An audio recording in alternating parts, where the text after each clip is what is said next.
I became a missionary because I was in a youth group as a 16-year-old, and somebody came from Wycliffe Bible Translators and talked about the problems for people who can't read or access the scriptures in their own language. And it just spoke to me. It just seemed to be what God wanted me to do. Before that, I was wanting to be a doctor. So then I went ahead and did teacher training and taught for a couple of years, because you have to do something before you start going abroad. At least at that time you did. And then I went to Nigeria, starting a translation in a mountainous area, actually, in the east. And then we all had to leave the country because we were accused of being CIA, which seemed particularly unreasonable when you're British. So then I came back to England, and my boss at that time said, you really need a master's so that people accept you when you're working with higher level leaders and things like that, which seemed reasonable enough to me. So I got into Manchester University to do a year's master's course that was a mixture of education and linguistics, which was quite interesting. And at that point, Mo Perrin, who was going to Platt at the time, was around, and she encouraged me to go to Platt. So right from the beginning of being in Manchester, I was going to the church. I was in a house that belonged to one of the large Christian families in the church, and I really, really enjoyed Platt, and then became a mission partner then officially from the church. What do you consider the highlights? Training local people in all sorts of levels, from literacy teachers at village level to helping people who want to get master's degrees by extension and things like that. And all the different training programs I've been involved in the years. It's so satisfying to see people learning to do what I was doing, and in many cases more than I was doing, because they've got a different set of skills in some ways at least. So I really love the training side of it. Now, translation as well, of course, because that's what was supposed to be, that was the main point of us being there. But even with translation nowadays, you can't translate into a language that isn't your mother tongue. The result's horrible. Just help us understand what you do. I'm an international translation consultant. There's about 20 of us that people can ask internationally to help in various ways. Theoretically, you can be asked to go and help in extra situations. So though I work in Africa, I was asked to go to Bangladesh, which is certainly not my area or my knowledge area. But I've been going there twice a year for about 5 years, and that was because of being an international consultant. It usually means it's an area where they haven't got many homegrown people, as it were. So how does a translation consultant actually work if they don't know the local language? Right, well, we need to go back a step.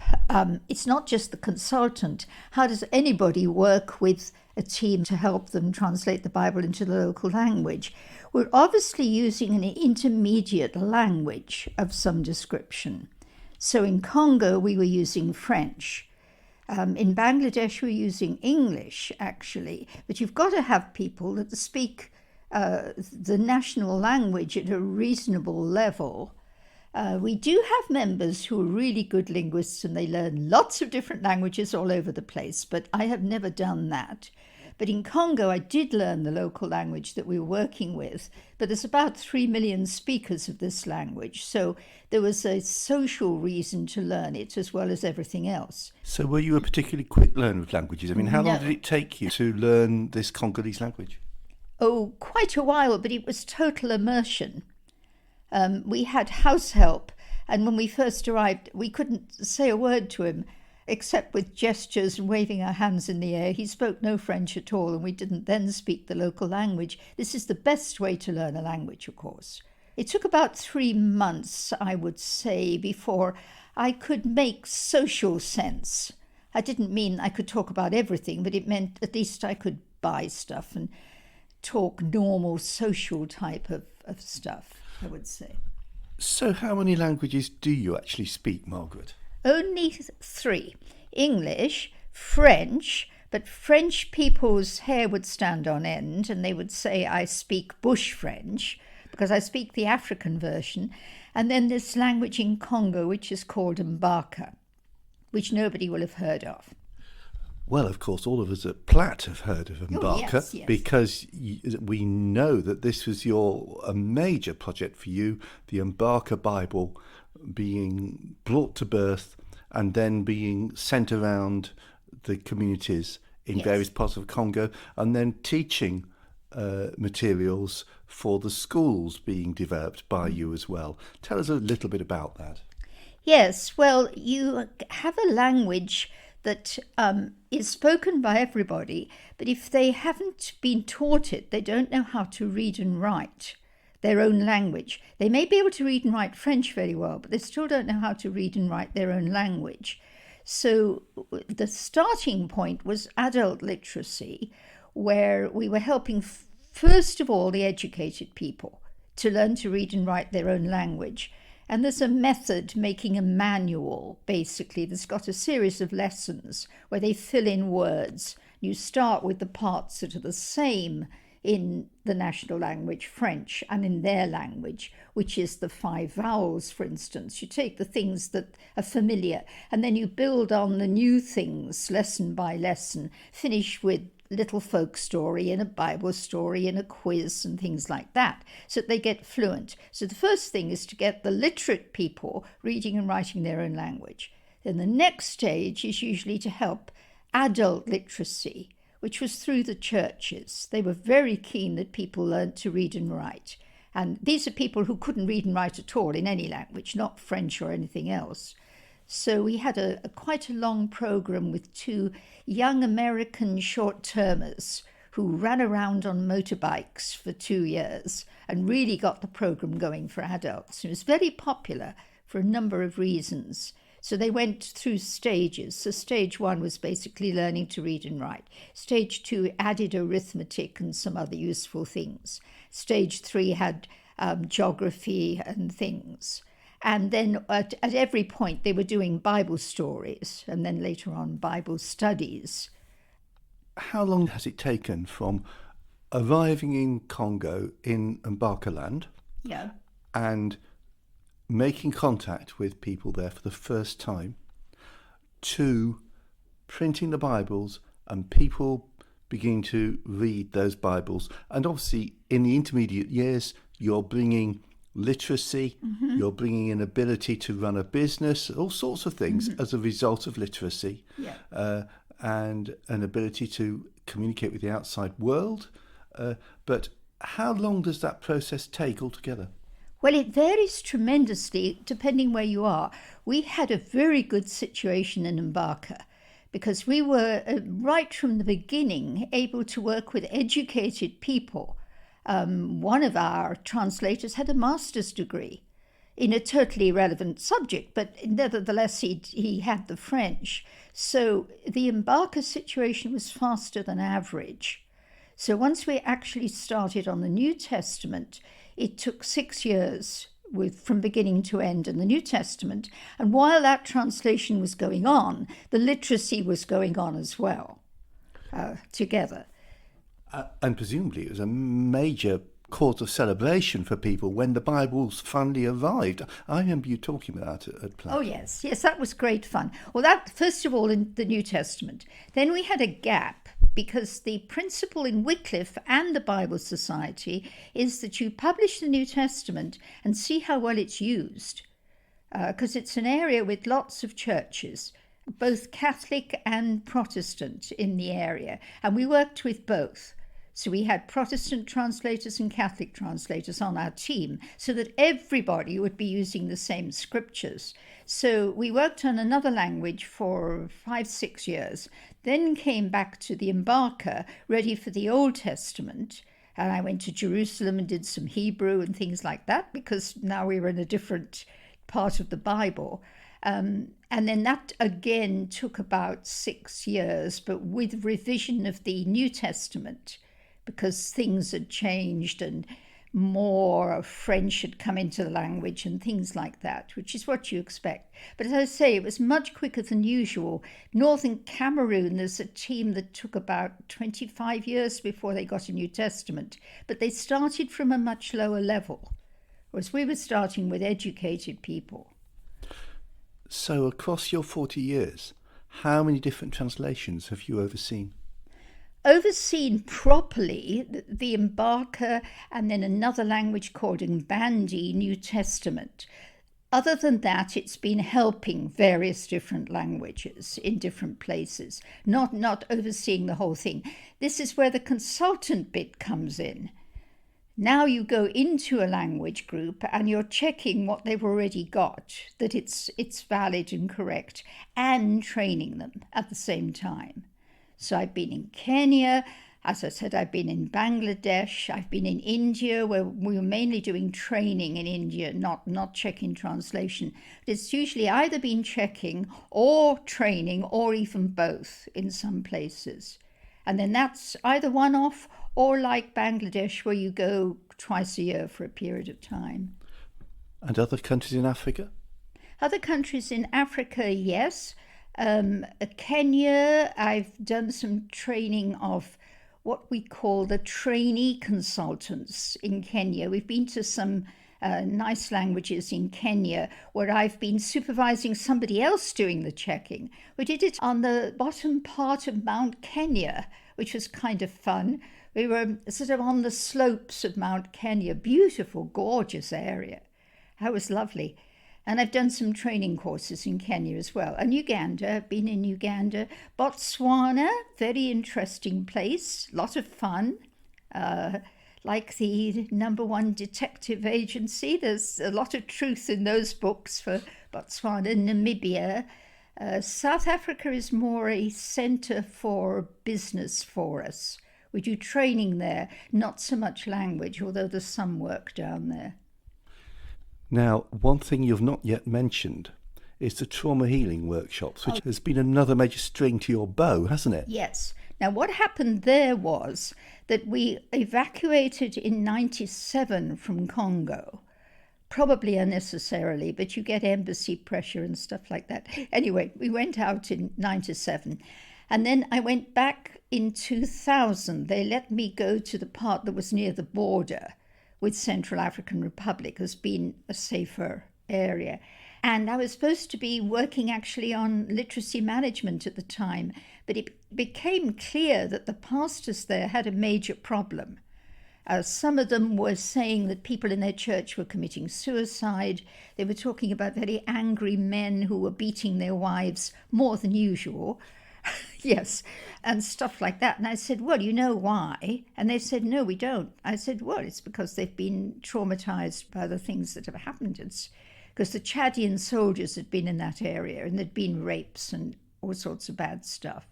So I said, well, you've got to try to help them with that.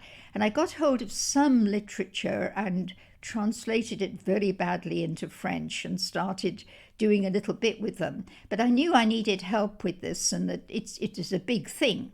I was going back to Nairobi anyway, and we had a conference, a big group of a number of us meeting, and we have a psychiatrist at that time in Nairobi. His name is Dick.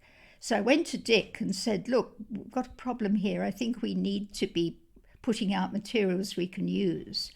So he started looking for things, and then there was a nurse who'd been involved in Vietnam, of all things, I mean, that far back, and she'd been traumatized by it, so she's very keen to help people. And then one of my translation colleagues, Harriet, who was an American, and the four of us started looking, and we couldn't find anything. Either the material was Christian, where it was just sermon-type material, saying, trust in God and be good, you know, or it was secular stuff, and it was correct and helpful, but it was completely secular. What we wanted was to bring the two together so that they learned secular principles of trauma healing, but within a Christian framework. So in the end, we set to and wrote 8 lessons. We went off to a little place there in Kenya for a week where nobody could get at us or anything, and we just settled down and wrote these lessons. So the psychiatrist Dick would put things in one way, and Harriet and I would say, well, we don't understand that. So, and then we worked on it till we got it to the point where, it was, and then started the first workshop. So how many people do you estimate, and in how many places have those trauma healing materials been used? Thousands and thousands and thousands. And then it developed and developed, and it got far beyond us. It was swallowing up everything. And that isn't the main thing that I was supposed to be doing there, or Harriet. So in the end, the American Bible Society agreed to take it over. And they had a structure for it and so on. So I still got involved in occasional workshops, but it wasn't then anymore my major thing. It's one that can swallow you live, actually, because there's so much need in that area.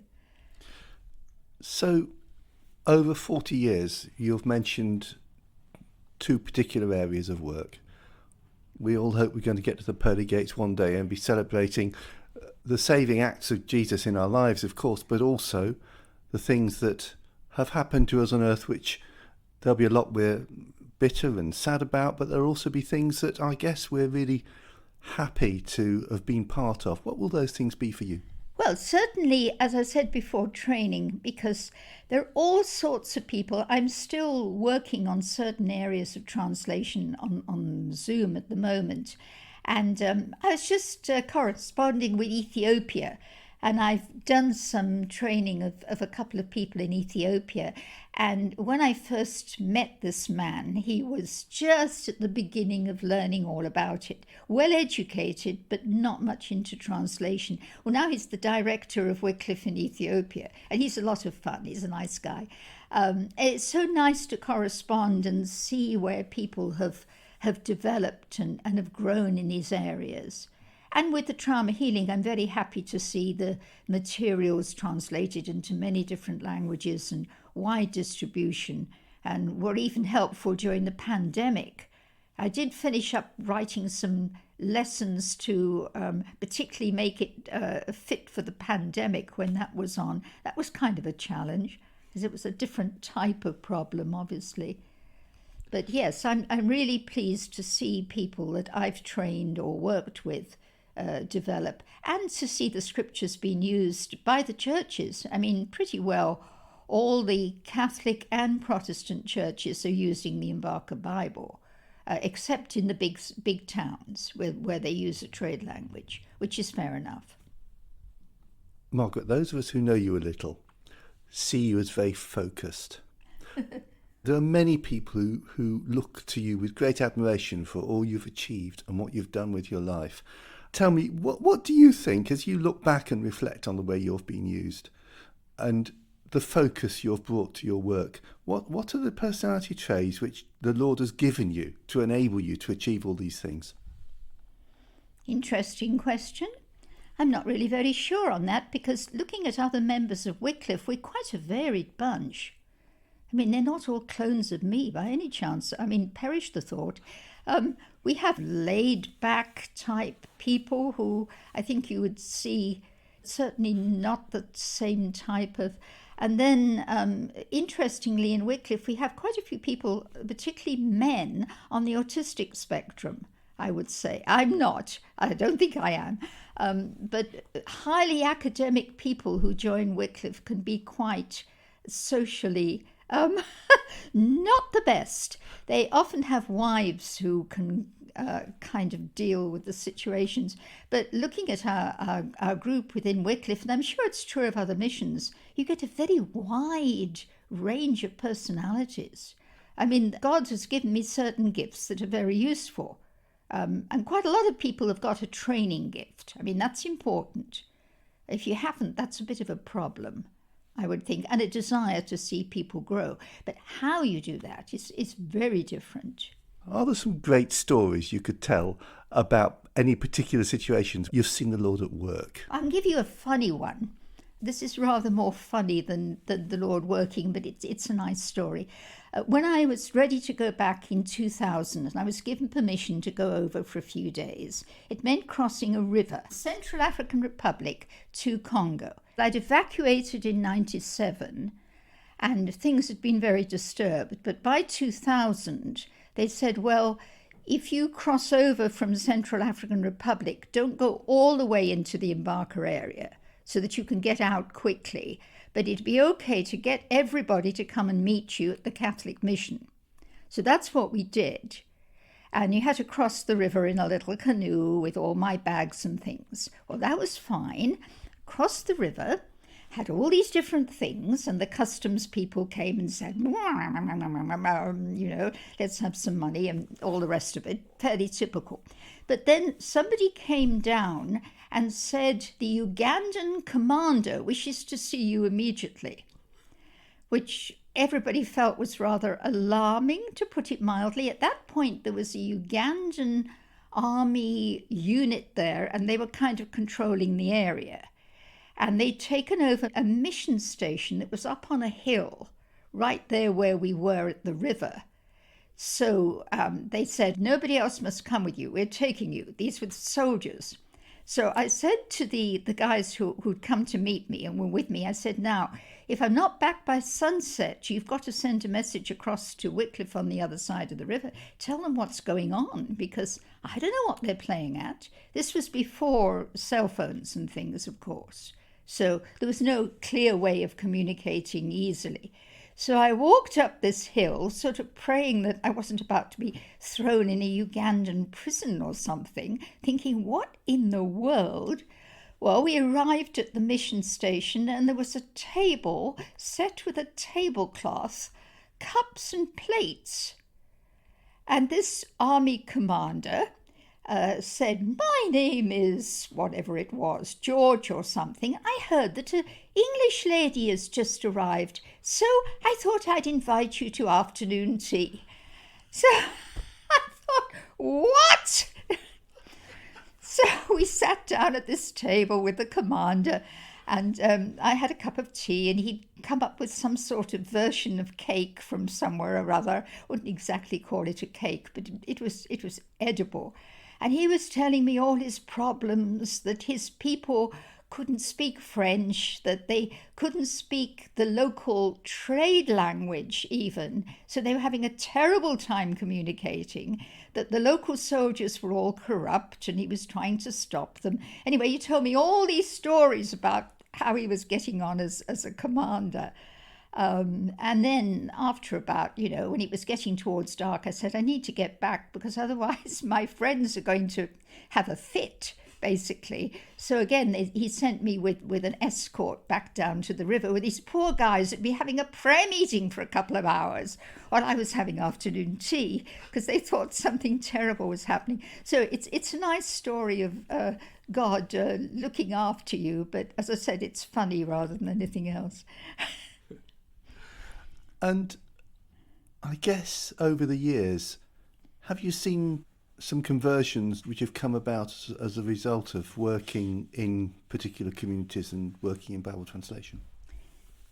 Conversions it's not like doing major mission work. It's not quite the same.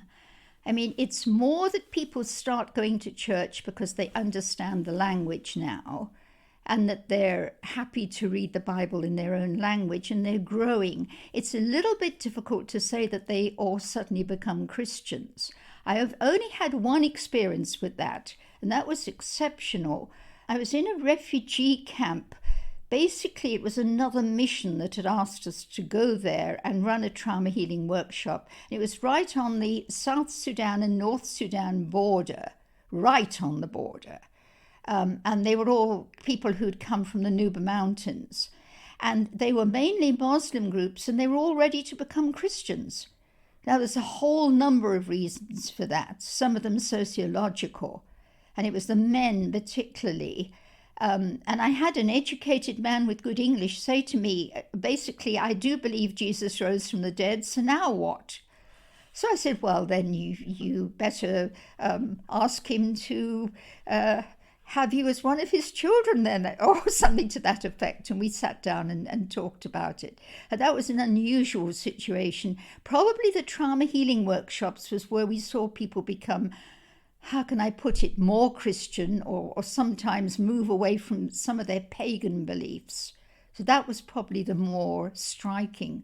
With Bible translation, it's much more of a gradual thing of building the church rather than seeing people coming out of the woodwork in quite the same way. So does that answer your question? I mean, we still need people to go abroad. That's always a sensitive subject. But from my experience, even in the last couple of years, people really, really like getting help from overseas. I mean, obviously it depends on the situation. And you don't go knowing nothing. That's totally wrong. But if you've got something to give in an area, it's true in Asia as much as it's been true in Africa. There are many ways that we can help the church.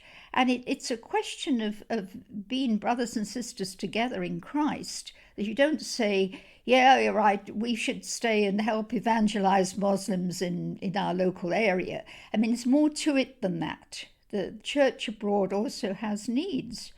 And you can learn from them as well, of course. I mean, it's a mutual thing. So I would encourage people still going abroad.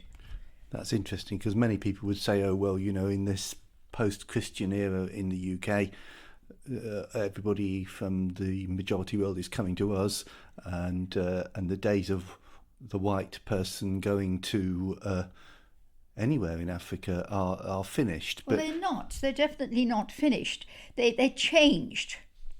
I mean, there's no way you want somebody going abroad who knows nothing about anything in particular.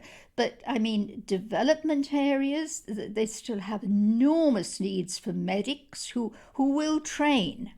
Medics who will even go for a year or 2 years, train people in their particular speciality and encourage the churches in the area. It's very important. And we've seen how good that can be.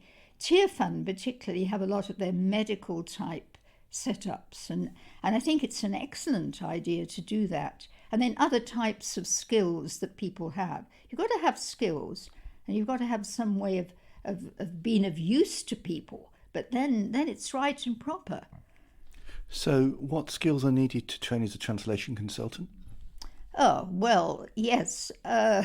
First of all, you've got to have biblical knowledge. So I spent 2 years Bible school doing a London University diploma, which included Greek and Hebrew. Forgot all the Hebrew, had to learn it again later, but that's apparently a very normal thing to happen. So you've got to have Bible knowledge background. Nowadays, you probably should have a master's in something before you even start, which a lot of people do. For credibility and for academic background type of thing. And then we have courses in translation. And then you go out as an apprentice, really, and you're working with a language, learning a language, and go from there. It takes a good long time, actually. How long does it take to train as a consultant, Margaret? So it depends so much on who they are. I was training this guy in Kenya who had 2 PhDs and from somewhere in England, and he had all this biblical knowledge, but he didn't know how to work with people. And it only took about a year in his particular case because he just needed help in one comparatively small area. Now, somebody else who starts from a lower point, it would take 4 or 5 years. So it depends very much on background in the first place.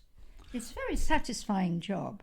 The thing which I will always, when I think about you, always think is your huge encouragement of people at Platt to think about world mission and to think about going abroad and think about Christian service. Well, and I think it's good for people, quite honestly. Even if they would decide, okay, go for a year.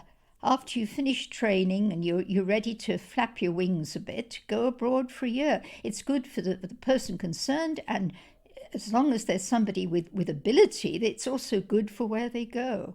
So it's good on both sides of it, I would say. Been lovely speaking with you, Margaret. Thank you for your time. Okay, right. Okay, that all right?